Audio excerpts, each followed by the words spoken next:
The heat had a strange way of swallowing sound that week in Phoenix. Sirens moved slower, air shimmered like glass, and even the wind seemed to give up. By mid-afternoon, the sky hung white and heavy over a small nursing home called Sunrise Creek. Inside, the air conditioners coughed once, then died. The hum that everyone took for granted faded into a silence that made people look at each other. A nurse pressed her hand to a resident's forehead.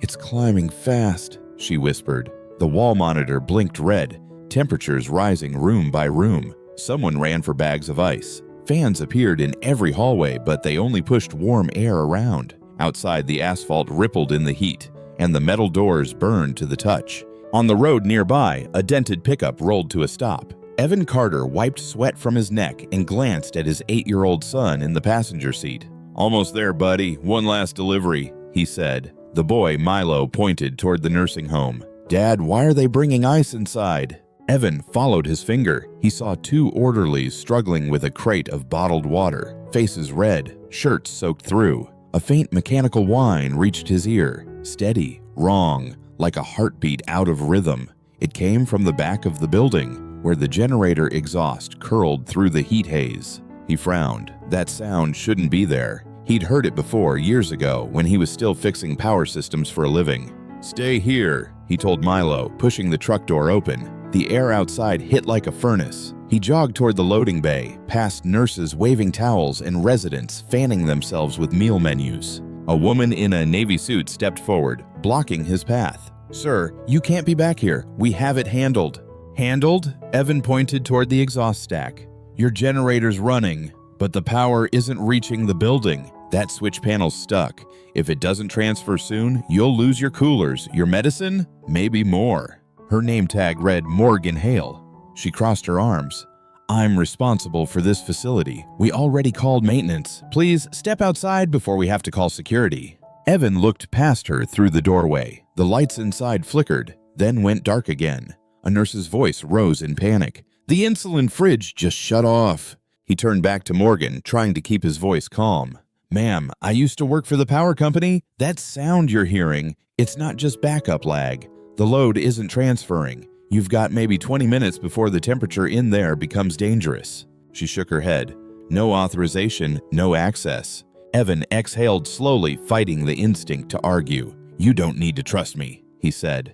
"Just call Fire Marshal Patel. Tell him Evan Carter's here. He'll vouch for what I'm saying." Morgan hesitated, the heat pressing down like a weight. Behind her, an elderly man's voice called weakly for water. The fans had stopped turning. She didn't answer, and Evan took one cautious step closer. "Please," he said, "I'm not here to break rules. I'm here because it's too hot for rules to matter." Morgan's phone buzzed in her hand. She looked at the screen, then at Evan. And that was when everything started to change. Morgan's phone lit up with a new message from the maintenance company. "Stuck in traffic, arrival time 40 minutes. She looked up from the screen and saw sweat glistening on the faces around her. The hallway was full of restless movement now. Nurses wheeled portable fans that only coughed out warm air. An old man sat in a wheelchair near the vending machine, breathing through his mouth, his skin pale. Evan watched the blinking red light on the wall monitor. It flashed every 5 seconds. An emergency warning he knew all too well. He spoke evenly, trying not to sound like he was taking charge. "Ma'am, it's not just the air conditioning. You're minutes away from a full system loss. Once that breaker overheats, the generator will shut down to protect itself." Morgan brushed a strand of hair from her face. Her blouse clung to her back. "You don't understand. If I let an outsider touch that panel and something goes wrong, it's on me. My job, my license, everything." "I do understand," Evan said quietly. "But if you wait for permission, someone in there might not make it through this heat." A nurse hurried over, voice trembling. "Room 12 can't breathe in this. The fan stopped." Morgan's eyes darted between the nurse, the sweating residents, and the man standing calmly before her in a sun-bleached work shirt. She didn't know him, but there was something steady in his eyes, something that didn't flinch even as the building seemed to sag under the weight of the sun. Evan took a breath and spoke again, softer this time. "Call Fire Marshal Patel. He'll tell you I'm not a stranger. We've worked the same emergencies before." Morgan hesitated, thumb hovering over the dial. She didn't like being told what to do, especially by a man who looked like he belonged on a construction site, not in a crisis center, but she could feel the heat crawling up the walls. She made the call. The phone rang once before a deep voice answered, clear and firm even through the static. "Fire Marshal Patel." "This is Morgan Hale at Sunrise Creek," she said quickly. "We've lost power. There's a man here. Evan Carter says he knows what's wrong." A pause, then, "Evan Carter? You're lucky he stopped by. He knows those systems better than anyone I've got." Morgan blinked, caught off guard. "But he doesn't work for us." "He used to work for the utility," Patel said. "If he says the load isn't transferring, believe him. Put him on speaker." Evan stepped closer, lowering his voice. "The generator's running, but the automatic switch isn't feeding the line. Probably heat fatigue on the contacts. I can bypass manually. Keep it safe until maintenance arrives." Patel's tone hardened. "You have my authorization under emergency code. Ms. Hale, record his actions, but let him work. It's your duty to prevent harm to residents, and right now, he's your best chance." Morgan swallowed hard, torn between protocol and common sense. Her eyes swept the hallway again. The drooping fans, the nurses fanning patients with magazines, the silence of machines that once hummed with life. She looked back at Evan. "Fine, but if you're wrong," he cut her off gently, "then you'll have a story to tell. But if I'm right, you'll have lives still breathing when this heat breaks." Morgan stepped aside, motioning toward the maintenance room. Evan turned toward the door, the thick air clinging to his skin, the faint tremor of machinery growing louder. And just as he reached for the handle, a voice behind him whispered, "Please, hurry." It came from the nurse holding the hand of a frail woman whose eyes were closed. Evan nodded once. "I will." And then, in front of the growing crowd, he pushed the door open and stepped inside. The maintenance room was dim, lit only by a strip of emergency bulbs that flickered with every heartbeat of the generator. The air was thick, metallic, heavy with the scent of burnt dust. Evan pulled the door shut behind him, blocking out the noise of the worried voices outside. For a moment, it was just him, the machines, and the heat pressing against the walls. He stood still, listening. The generator throbbed with a steady rhythm, but the panel beside it crackled, a soft, irregular sound that didn't belong. He followed it like a tune gone sour, crouched, and traced his fingers along the conduit until he found it, the automatic transfer switch. Its casing was warm enough to burn. "Come on," he muttered under his breath. "Don't quit on them now." Behind him, Morgan hovered by the doorway, phone camera on, her hand trembling slightly. She wasn't sure whether to watch or pray. "Is it bad?" she asked. Evan didn't look up. The power's trapped in the middle. The generator's doing its job, but the switch isn't letting it through. It's like a heart pumping, but the arteries are blocked. The comparison hit her harder than she expected. She watched as he grabbed an insulated wrench from the tool rack, his movements calm and certain. He wasn't guessing. He knew what he was looking at. "Can't you just flip it manually?" she asked. Evan shook his head. "Not yet. If I do it wrong, I could fry the line. Or myself." The sound of footsteps echoed in the hallway. A nurse leaned in, face pale. "Please tell me you're almost done. We've got patients overheating. One woman's shaking." Evan checked the temperature gauge, already deep into the red. "You've got 10 minutes before rooms start hitting danger levels," he said. Morgan's breath caught. 10 minutes? Evan wiped sweat from his forehead, the sleeve of his work shirt streaked with grime. "Ma'am, I've worked storms, power outages, and warehouse fires. Heat doesn't wait for paperwork. Let me fix it." Something in his voice, steady, almost quiet, cut through her panic. She lowered the phone, nodded once. "Do what you have to do." Evan's hands moved fast now. He loosened the access panel, the screws clinking onto the floor. Inside, the switch was scorched at one end, a thin thread of smoke curling up from the contact points. He reached for the breaker lever and froze as sparks jumped across the metal. Outside, the hallway buzzed with anxious whispers. Milo's small face appeared at the window, his hands pressed to the glass. Morgan turned toward him, surprised. "Is that your son?" Evan didn't glance up. "Yeah," he said softly. "He's used to waiting while I fix things." The smell of ozone grew sharper. He found a small brass connector half melted from the heat, the real culprit. He could jury-rig it, but it had to hold. He pulled a strip of copper from his tool pouch, bent it with pliers, and wrapped it carefully around the terminal. "Come on, girl," he whispered to the machine. "You've got people counting on you." He closed the panel, set his hand on the lever. Morgan's voice came faint from the doorway. "Evan, are you sure?" He nodded once. "No one ever is, but it's time." He pushed the switch. The room flared white, then went silent, so suddenly that it made Morgan flinch. Then, slowly, a low hum filled the air. The indicator lights along the wall turned green one by one, like a line of fireflies waking up.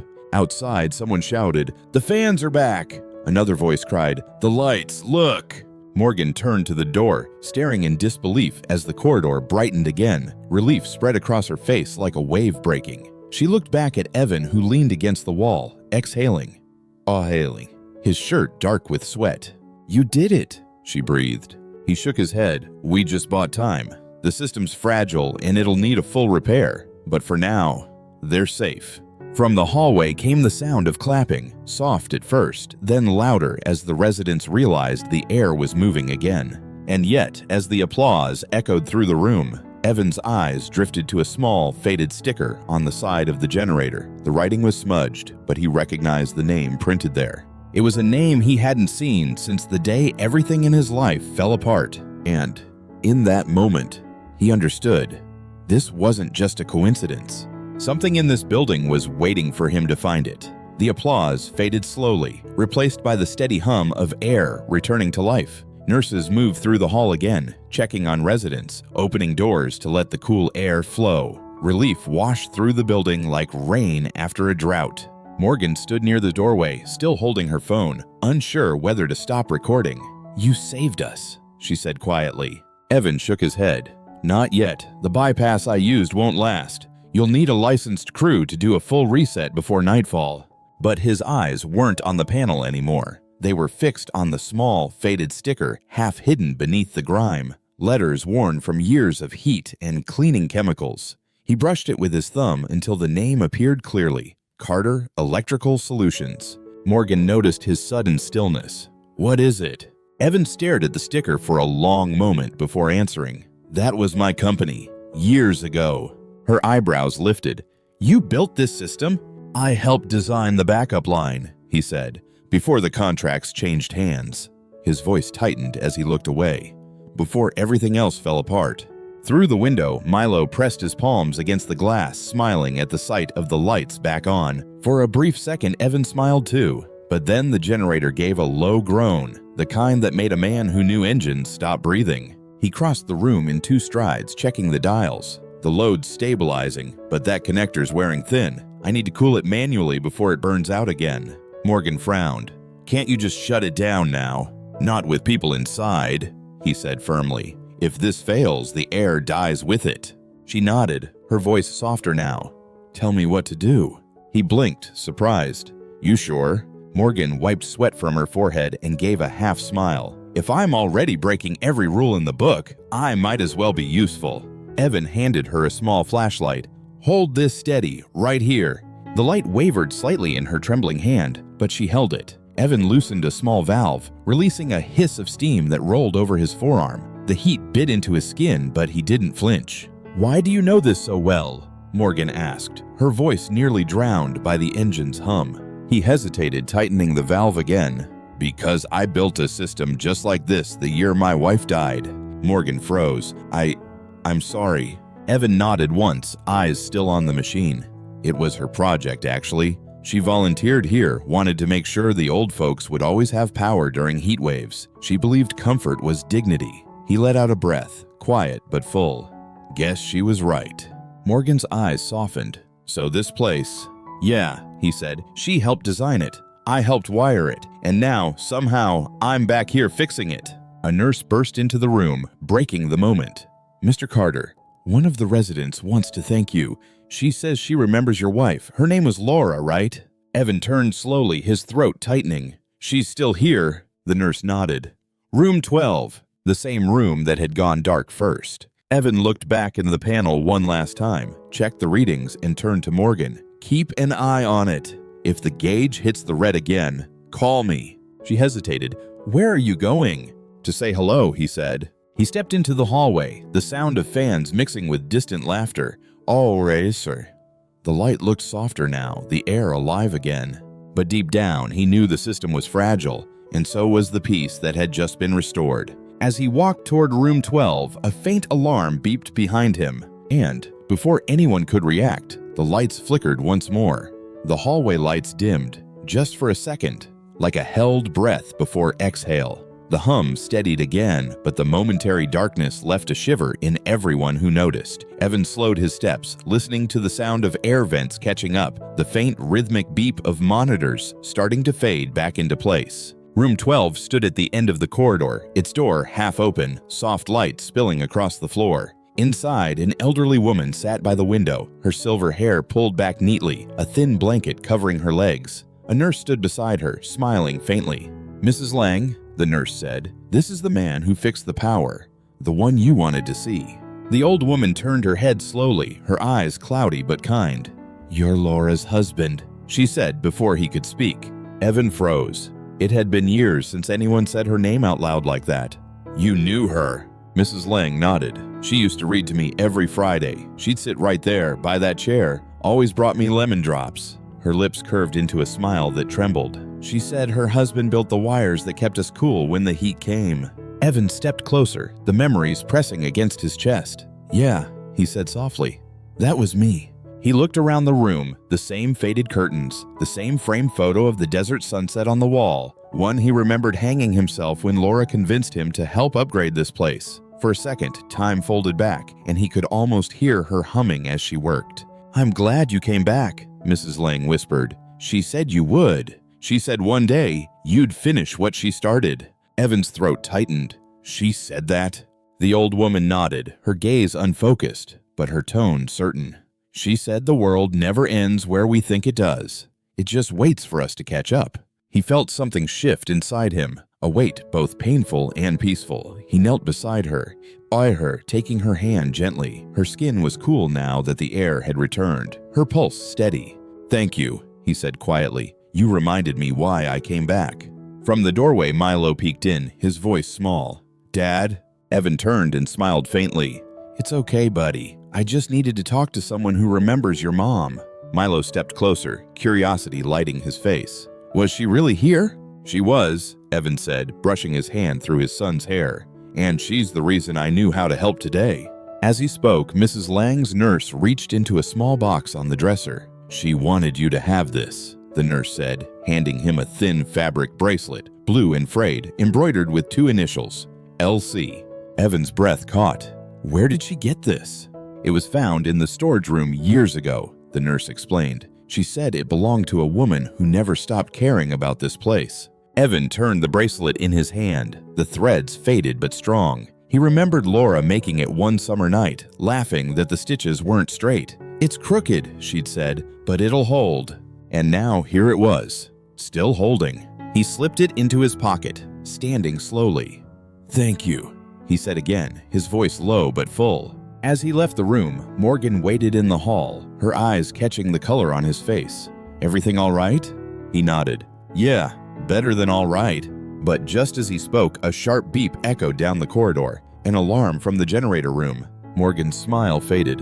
"What now?" Evan turned toward the sound, his hand brushing the bracelet in his pocket. "Something's not done yet," he said quietly. And, as the alarm grew louder, the air in the hallway turned tense once more. Evan broke into a jog the moment the alarm pierced the air. The sound was shrill and steady, bouncing off the narrow hallway walls like a warning heartbeat. Nurses looked up in panic. Morgan followed behind him, heels clicking against the tile. "Is it the generator again?" she asked, breathless. "I don't know," Evan said, "but if that bypass failed, we've got a bigger problem than heat." He pushed through the maintenance room door. The air was hotter than before, thick and metallic, the kind that stuck to your lungs. The emergency lights flickered red over the panels, and that same low hum now trembled with strain. Evan leaned close to the gauge. The temperature reading was climbing fast. The temporary copper fix he'd made earlier was holding, but the vibration underneath wasn't right. He felt it through the soles of his boots, something deeper, lower. Morgan wiped her forehead with the back of her sleeve. "You said the fix would hold." "It should have," he replied, "unless there's another fault further down the line." She frowned. "Meaning?" "Meaning the problem didn't start here." Evan knelt, tracing the main conduit with his flashlight. The cable ran through a small hatch in the wall, sealed years ago with paint and a metal plate. He pried it open with a screwdriver, dust spilling out like breath from an old lung. Behind it, a junction box sat hidden in the dark, half corroded, wires browned from years of quiet neglect. "There you are," he whispered. "You've been hiding." Morgan crouched beside him. "How long's it been like that?"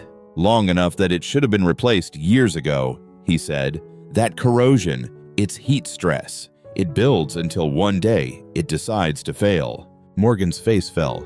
"You're telling me this was always waiting to happen?" Evan nodded. "Every system breaks where no one's looking." He turned the wrench slowly, loosening the old fittings. The air around them buzzed faintly, static rising against the skin. Then a soft voice came from behind the door. "Milo." "Dad, is it bad again?" Evan turned his head slightly. "Stay back, buddy. Just a little hot in here, that's all." Milo hesitated, clutching something small in his hand. The blue bracelet. Morgan noticed it and spoke gently. "You helping your dad today?" Milo nodded. "Mom made that, didn't she?" Evan froze for half a second, then looked back at him. "Yeah," he said quietly. "She sure did." The boy smiled faintly, as if that answer was enough to calm him. He lingered in the doorway, watching the two adults work in the haze of machine light. Evan focused again on the wires. "Morgan, hand me that insulator tape. No, the black one." She passed it, her hand trembling from the heat. "We'll rewrap the joint, reroute the load, and pray the cooling unit doesn't overheat again." As he worked, Morgan found her voice. "Why'd you leave this field? You're clearly better than half the people I hire." Evan didn't look up. "Sometimes it doesn't matter how good you are. One mistake, or someone else's, and the whole world decides you don't belong anymore." She studied him, realizing the weight behind his calm. "Was that what happened to you?" He gave a half smile, eyes still on the conduit. "Let's just say I learned what it feels like to be unplugged." A spark cracked from the wires, lighting the room in a brief blue flash. Morgan flinched. Evan didn't. He twisted the last connector into place and tightened it. The alarm cut off mid-scream. The silence that followed was heavy, electric. Then the hum returned, steady, strong. Morgan exhaled. "Is it over?" Evan straightened, shoulders slick with sweat. "For now," he said. "But this box, it shouldn't even exist. Someone patched it in years ago, probably to save money. It's against code." She blinked, realization dawning. "Against code? You mean the previous management?" He nodded slowly. "Yeah, and if I'm right, there's a paper trail somewhere proving it." Morgan stepped closer, lowering her voice. That could get them in serious trouble. Evan met her eyes. Or worse. It could mean they knew it was unsafe and did nothing. He glanced once more at the faded company logo on the generator, the same system he and Laura had built. "She warned them," he murmured. Morgan tilted her head. "What?" Evan ran a thumb across the old label. "My wife filed a report before she died, said they were cutting corners on safety upgrades. They ignored her." The truth hit Morgan like heat from the engine, quiet but scalding. "So this," she said slowly, "this whole breakdown isn't an accident." Evan finished. He wiped his hands, his voice low, certain. "It's what happens when people forget that someone's comfort depends on someone else's conscience." Morgan stood in silence, the weight of his words hanging between them.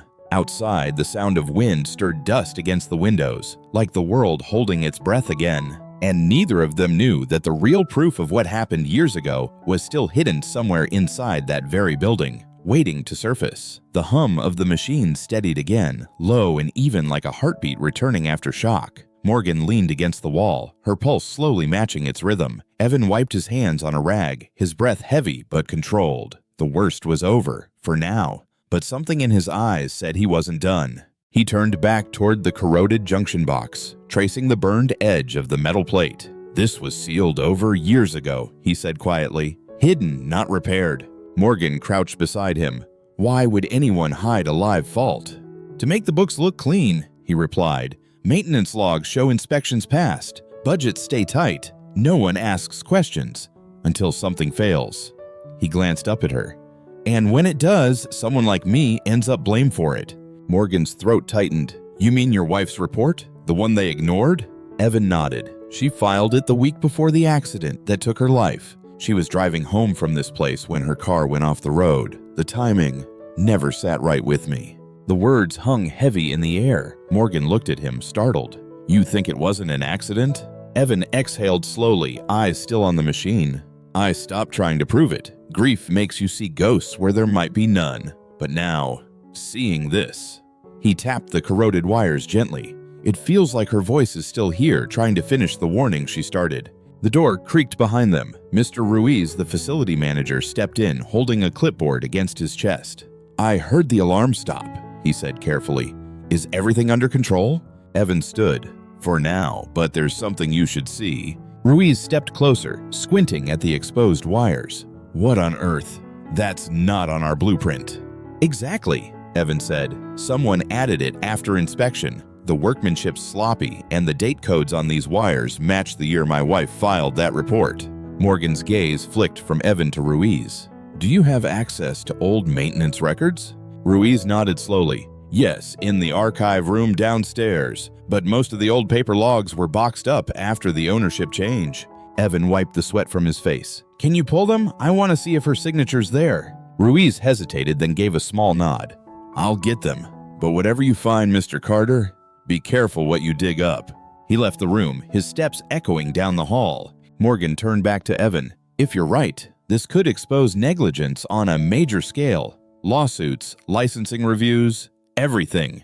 Evan leaned against the panel, exhaustion and resolve mingling in his voice. "I'm not looking for a payout. I just want the truth. I want my son to know his mother's work meant something." Morgan looked through the small window at Milo waiting outside. He sat cross-legged on the floor, tracing the blue bracelet against his palm. The sight softened her voice. "He already knows, Evan, but maybe the world should too." Before Evan could reply, Ruiz returned, carrying a thick cardboard box marked Archives 2017. Dust billowed as he set it down. "This is everything from that year," he said. Evan knelt beside it, flipping through the folders. Pages of faded ink and inspection notes filled the box. His hands paused on one document labeled Power Backup Retrofit Proposal, submitted by L. Carter. Morgan leaned closer. "That's her." He unfolded the papers carefully. In the margins, written in Laura's neat handwriting, were small notes. "Replace corroded conduit near West Junction. Requires code compliance update." His heart pounded. "She found it," he whispered. "She reported the same junction we just opened." Morgan swallowed. Then she was right all along. At that moment, the room filled with a sudden flicker of light. The main system fully restoring. Cool air rushed in, washing over their faces. The storm outside had broken. Rain began tapping against the windows, soft but insistent. Evan stared at the paper in his hands, the ink smudged by his damp fingerprints. It felt like a message carried through time, fragile but undeniable. Morgan watched him silently, then said, "You know this changes everything, right?" He nodded slowly, his voice low but firm. "It doesn't just fix a system, it clears her name." Outside, thunder rolled faintly across the horizon, a sound that felt less like warning and more like acknowledgement. And, for the first time in years, Evan Carter allowed himself to believe that the truth, no matter how long buried, was finally finding its way to the surface. Morgan stood beside Evan as he spread the old documents across the work table. The pages were yellowed, the corners curled from years in storage. The air smelled faintly of dust and ozone. Outside, thunder rolled again, closer this time, rumbling like the echo of something long unsaid. Evan's hand trembled as he pointed to the signature line on one report. "That's hers," he whispered. "Laura Carter." The ink was still sharp, her handwriting precise, looped, confident, alive. Morgan read the notes aloud. "Failure in West Corridor Junction. Recommend full replacement. Non-compliance may cause load transfer risk." She looked up, her voice quiet. She predicted exactly what happened today. Evan nodded, eyes burning. She didn't just file a report, she left a map.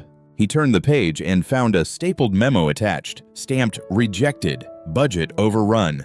The approval signature belonged to the facility's former director. Evan's jaw tightened.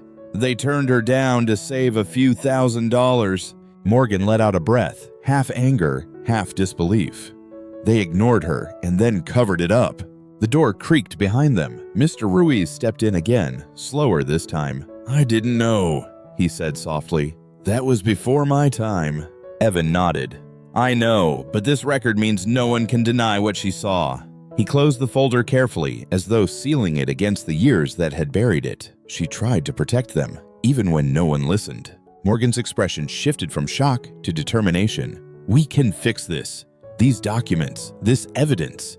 It can clear her name, and more than that, it can make sure this never happens again." Evan looked at her, exhaustion giving way to purpose. "How?" "By starting something new," she said. "A program under the Foundation's name, your wife's name. We rebuild the safety systems for every nursing home we manage. We hire people who know what it means to care about more than numbers. And you," she paused, "you lead it." Evan blinked, caught off guard. "Me? You're already doing the job," she said. "You just haven't been paid for it." He laughed once under his breath, shaking his head. "I don't fit in boardrooms, Morgan. I'm a guy with a wrench and a pickup." She smiled. "That's exactly why you fit. Because people like you don't forget why the work matters." Ruiz nodded slowly. "And if I may say, it's about time we let the people who built these systems help run them." Evan stared at the folder again, the faint initials LC at the bottom of each report. He could almost hear her voice. Steady, practical, patient. The same tone she used when she'd fix something around the house and remind him, "Safety isn't expensive, Ev, it's priceless." He closed his eyes for a moment, letting that memory settle. "If we do this," he said quietly, "it has to reach more than just one building. There are people out there, veterans, single parents, folks who used to work the trades, who've been shut out. We can train them, certify them, give them a way back in." Morgan's eyes softened. "You mean like a community apprenticeship?" "Exactly," Evan said.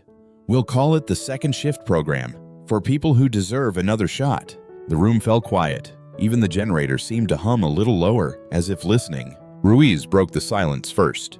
"I'll help write the proposal. You'll have my name on it." Morgan reached into her briefcase and pulled out a slim folder. Inside was the facility's development grant paperwork, still unsigned. She took a pen, clicked it, and handed it to Evan. "For Laura," she said simply. Evan stared at the pen for a moment, then signed his name beneath hers. The ink bled slightly on the old paper, two signatures overlapping in time, one from the past, one from the present. Outside, rain streaked down the windows in slow, steady lines. It cooled the air, softened the light, and made the room feel lighter somehow. Morgan folded the document carefully. "You know," she said, her voice gentler now, "this story, what happened here, it'll reach people. It'll remind them that one act of care can change everything." Evan smiled faintly. That's all she ever wanted. And, for the first time in years, he didn't feel like a man fixing something broken. He felt like a man rebuilding what was lost. But none of them noticed the figure standing quietly in the doorway, a young reporter from the local paper holding a camera, having filmed the entire conversation. And, within hours, the story that began with a power failure would light up far more than one building. By evening, the storm outside had softened into a slow, silver rain. The air that once felt heavy now carried a cool calm through the corridors of Sunrise Creek. In the dining hall, the residents gathered again, wrapped in light blankets, sipping tea as if nothing had ever gone wrong. But the story of the man who brought the air back was already moving faster than the weather. A young reporter stood in the corner, her camera discreetly recording the quiet aftermath. She had seen the footage she needed. Evan fixing the panel, Morgan speaking about accountability, the signature on the new program agreement. It wasn't just a repair story anymore. It was a story about second chances, about what happens when someone stands up even after the world has pushed them down. Evan sat near the entrance, exhausted but peaceful. His shirt was still damp, his hands lined with grease and ash. Milo leaned against him, half asleep, the blue bracelet looped around his small wrist. Morgan approached with 2 cups of coffee and a tired smile. "They're going to want interviews," she said. He chuckled softly. "They can have yours. I'm not much for talking."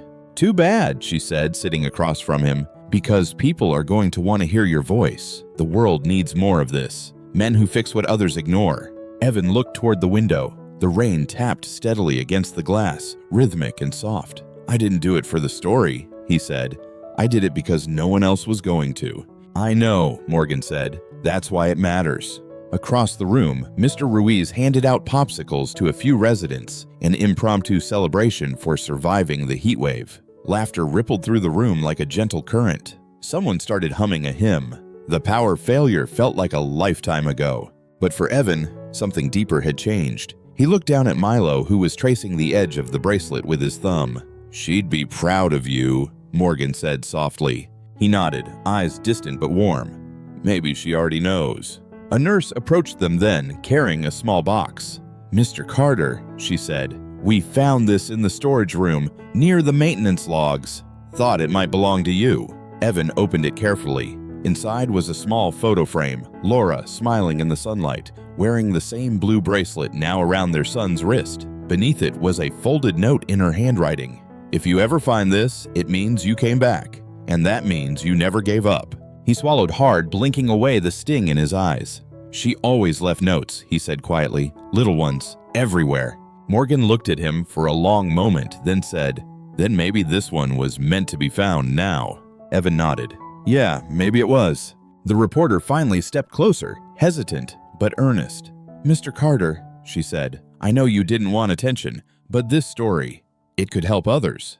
People need to see that skill and compassion can come from anyone. Would you mind if we aired it?" Evan glanced at Milo, who looked up with sleepy eyes and said, "You should, Dad, so everyone knows Mom helped too." He smiled. "Guess that settles it." Morgan touched his arm lightly. "Tomorrow, the Foundation will announce the second shift program, and when they do, your name and hers will be right on top."